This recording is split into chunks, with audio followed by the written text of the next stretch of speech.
Alex Eala just forced the entire Indian Wells tennis garden to rewrite its crowd management plan, and the ticket market still hasn't recovered. The BNP Paribas Open didn't add Alex Eala to its draw. Alex Eala added Indian Wells to her growing list of tour stops that turn into seismic events. And now, the entire tennis world is watching. Court in Indian Wells. Look at this. I mean, this was in Australia. Court 6 literally had a line. I know I'm exaggerating, but it went for miles at the Aussie. It was wild scenes there. Ali, can you remember a women's star who gets this type of support wherever she goes? Yeah, well, Taylor Swift. I mean, yeah, for sure. On March 4th, 2026, organizers at the BNP Paribas Open made an announcement that no WTA 1000 event had ever needed to make before. For a player ranked just outside the top 30, the impact of Alex Eala was already overwhelming the tournament's practice courts. Fans weren't waiting for match day anymore. Filipino communities from across California, home to the largest Filipino population in the United States, estimated at nearly 2 million people, were already flooding the Indian Wells tennis garden to watch her train before a single competitive ball had been struck. Not finals, not semifinals, just practice sessions. And somewhere between those packed courts and the secondary ticket market reports being analyzed by Pro Tennis Stories 360, a massive ticket frenzy began to emerge, demand surging far beyond anything normally expected for early round matches. The so-called Eala effect wasn't just hype anymore.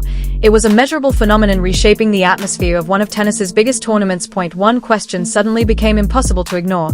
How did one player from the Philippines turn the WTA's biggest North American swing into a sold-out spectacle before the bracket even opened? The answer traces back to March 26, 2025, when Alex Eala stepped onto the court at the Miami Open as a wild card ranked number 140 in the world.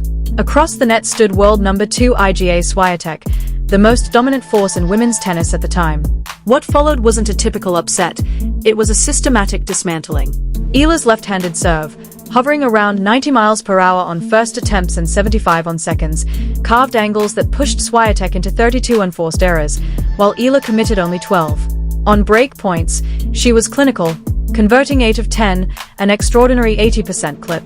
The final score, 6-2, 7-5. And when the prize money was counted, $332,160 for that single tournament run, it nearly doubled her entire career earnings up to that moment. Her ranking rocketed 65 places in 1 week, from number 140 to number 75. A Grand Slam main draw berth unlocked. Sponsors accelerated their calls. And the commercial machinery of the WTA began recalculating in real time. I'd have to say maybe a little bit of Sonia Mirza. Back in her heyday, obviously the Indian fans took to her and they followed her all around the globe. Obviously not to this extent, and I think the ceiling that Alex Eala has is obviously that much higher. And I'm going to bring in a little boxing here because my dad wanted me to be a boxer, but I chose tennis. But Manny Pacquiao. Good call. Manny Pacquiao, we saw him when he was at the top of his game, and alongside Roger Federer, he actually had more prize money. So I think that if Eala, can keep doing well with her tennis, who knows? The sky's the limit on the court, off the court. I mean, she could be rolling in it, if you will. Yeah. But that Miami breakthrough alone doesn't explain why the ticket markets in Dubai exploded nearly a year later. To understand that, you have to understand what analysts now call her portable home court advantage. Most elite athletes have one home city, one home crowd. Alex Eala has millions. With nearly 1 million overseas Filipino workers living in Dubai and close to 2 million Filipinos in California, she brings the equivalent of a roaring home audience to every city with a major Filipino diaspora. And during the WTA's 2026 Middle East and North American swings, that describes almost every stop on the calendar. At the Dubai Duty-Free Tennis Championships, the effect finally translated into hard numbers. Official ticket prices began at 65 dirhams, about $17.70, and even those entry-level seats vanished instantly under a surge of demand unlike anything the tournament had prepared for. That was just the entry point. Then, on February 17th, Alex Eala shocked the field again by defeating world number 8 and reigning Dubai champion Jasmine Paolini, 6-1, 7-6, pulling off a comeback from 5-6 down in the second set tiebreak. Multiple players and analysts said the atmosphere inside that stadium felt unlike anything they had ever seen at a WTA 1000 event. And the secondary market reacted instantly. Reports began pouring in of soaring resale prices for Eala's quarterfinal sessions. That 65 dirham face value had suddenly become the starting point, not the ceiling. And that's when the players themselves began acknowledging publicly what the numbers had already revealed. The Eala effect wasn't hype, it was real, measurable, and reshaping the economics of every tournament she touched. She's got a smile that lights up a room too, you know, and I remember last year when she beat Iga Swiatek, and she kind of did it with a lot of grace and humility, you know, and it was really, for me, it was terrific to see her take that match and watch her play after that and watch her try to continue to progress, because I like her game. You know, obviously she wants to get better than where she is now, the 32 in the world, but she's got a lot of good hand-eye coordination and ability to take the ball early and redirect. But the fan stuff is always fun for me, because whenever you see players from smaller countries, the fans are so passionate when they get up to the top. It's interesting, Ali mentioned Sonia Mirza. She has nearly 13 million followers on Instagram.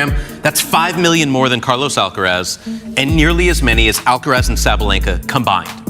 So that's how big Sonia Mirza is, was, and will be. But Eala going to be seeded for the first time at a 1,000. To find out who she will play in the second round, check out the draw. World number 4 Coco Gauff, who defeated Alex Eala 6-0, 6-2 in that Dubai quarterfinal, publicly thanked her for bringing an entirely new demographic into the sport. Think about that. One of the WTA's biggest stars acknowledging that the player she just beat in straight sets is expanding the tour's commercial reach in ways even her own results hadn't achieved. Jessica Pegula went even further, praising Eala's ability to pack stadiums. These weren't friendly compliments, they were market evaluations delivered by elite athletes in post-match interviews. And the institutional response was just as direct. WTA officially announced the inaugural Philippine Women's Open 125 for January 2026, marking the first WTA event ever hosted in the Philippines. The message was unmistakable.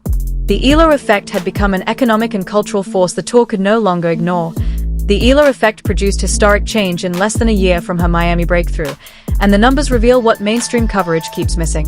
In 2025, Alex Eala became the most searched Filipino female personality in Google's year-end search, ranking 4th among all sports figures in the Philippines, trailing only massive international basketball and boxing matchups. A pre-tournament press conference for the 2026 Australian Open pulled over 170,000 YouTube views. Highlight reels titled Alexandra Eala Greatness reached 254,000 views. A single tiebreak clip from the 2025 US Open hit 1.2 million. By early 2026, her Instagram following had climbed to around 850,000, placing her among the WTA's most followed athletes outside the top 10, despite never cracking the top 30 until February 23, 2026, when she reached number 31, the highest ranking ever achieved by a Filipino player. But the most revealing data point isn't ticket demand or viewership spikes. It's the viral September 2025 report claiming that Wilson Sporting Goods had offered Eala a $45 million endorsement deal, an offer she had reportedly accepted. Fact-checking agencies dug into the viral claim, and the truth was simple. There was no deal, no announcement from Wilson Sporting Goods, and no confirmation from Alex Eala's camp. The entire story was fabricated, yet it spread anyway, because public perception of her endorsement value had already grown beyond what her actual signed contracts reflected. And those verified deals are real, legitimate, and expanding. She has been a Nike athlete for over 5 years, with her portrait now displayed at Nike World Headquarters in Oregon alongside some of the brand's all-time icons. She has been backed by Globe Telecom since she was 8 years old.